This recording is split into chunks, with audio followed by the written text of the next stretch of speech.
കർക്കിടക ചികിത്സയാണല്ലോ നമ്മളിപ്പോൾ പറഞ്ഞു വരുന്നത്. ഇലക്കിഴി ഉണ്ടാക്കാൻ വേണ്ടിയിട്ടുള്ള ചേരുവകളെക്കുറിച്ച് ഞങ്ങൾ നോക്കാം.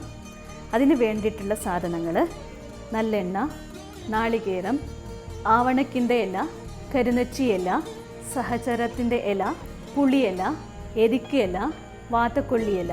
ഇതല്ലാതെ മഞ്ഞൾപ്പൊടി, ഉലുവപ്പൊടി, റാസ്നാപ്പൊടി, ശതകുപ്പപ്പൊടി, പിന്നെ നാരങ്ങ.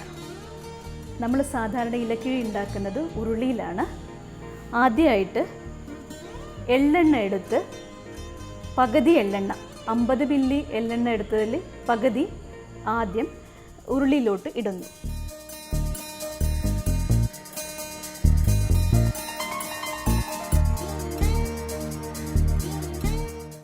അടുത്തതായിട്ട് നാരങ്ങ,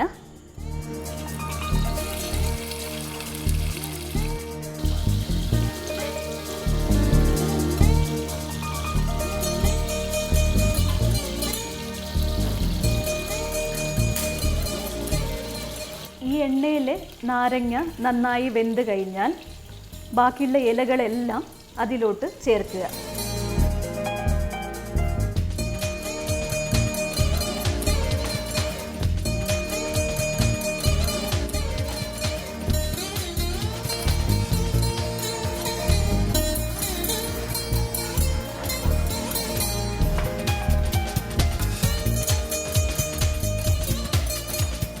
ഇതിൽ പുളിയില മാത്രം ലാസ്റ്റ് ചേർക്കണം. എന്തെന്നാൽ ആദ്യം തന്നെ ചേർത്താൽ ഇത് വെന്തു പോകും.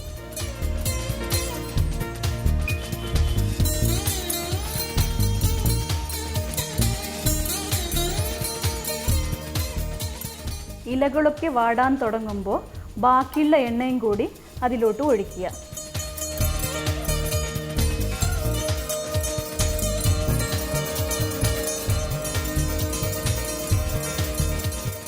ഇപ്പോൾ പുളിയിലയും കൂടി ഇടുക.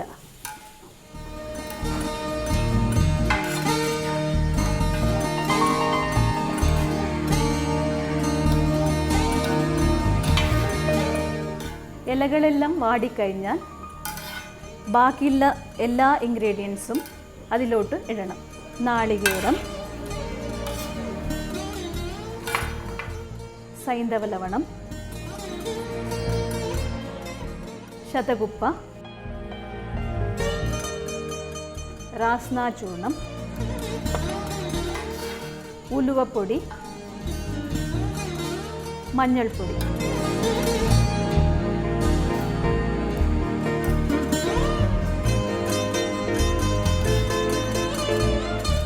ഇപ്പോൾ ഇലകളെല്ലാം നന്നായിട്ട് മിക്സ് ആയിട്ടുണ്ട്. അതല്ലാതെ ഇലകൾ വാടിയിട്ടുമുണ്ട്. അപ്പോൾ കിഴി കെട്ടാൻ ഇത് സിദ്ധമാണ്. കിഴി കെട്ടാനുള്ള തുണി 18x18 ഇഞ്ചിൻ്റെ ലെങ്ത്തിലാണ് കട്ട് ചെയ്തെടുക്കുക. അതിലേനെ കിഴി കെട്ടാൻ നോക്കാം.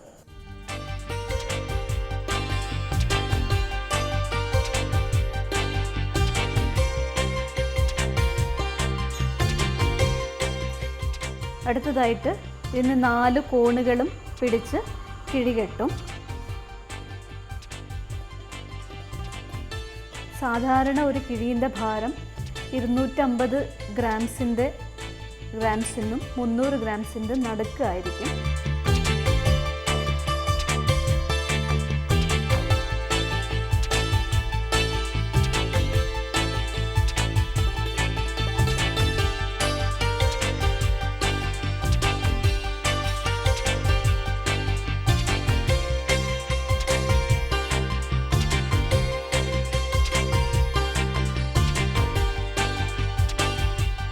എങ്ങനെ ചെയ്യുന്നതെന്ന് പറഞ്ഞാൽ, ഒരു പേഷ്യൻറ്റിന്, ഒരു രോഗിയെ ആദ്യം ശരീരം മുഴുവനും എണ്ണ തേപ്പിക്കും. എണ്ണ തേപ്പിച്ച് കഴിഞ്ഞിട്ട്, അതെന്ന് പറഞ്ഞാൽ അഭ്യംഗമാണ് ആയുർവേദത്തിൽ പറഞ്ഞാൽ. അഭ്യംഗം ചെയ്ത് കഴിഞ്ഞിട്ടാണ് ഈ കിഴികളെ എണ്ണയിൽ മുക്കിയിട്ട് അതിൻ്റെ ചൂടാണ് ശരീരത്തിൻ്റെ മുകളിൽ കൊടുക്കുക. ഇലക്കിഴി സാധാരണമായിട്ട് അസ്ഥിസംബന്ധമായ രോഗങ്ങൾക്കും ഇലക്കിഴി ഫലപ്രദമാണ്. പ്രധാനമായിട്ടും പക്ഷാഘാതം, സന്ധിഗതവാതം, വാതരക്തം മുതലായ അസുഖങ്ങൾക്ക് ഇലക്കിഴി വളരെ ഫലപ്രദമാണ്.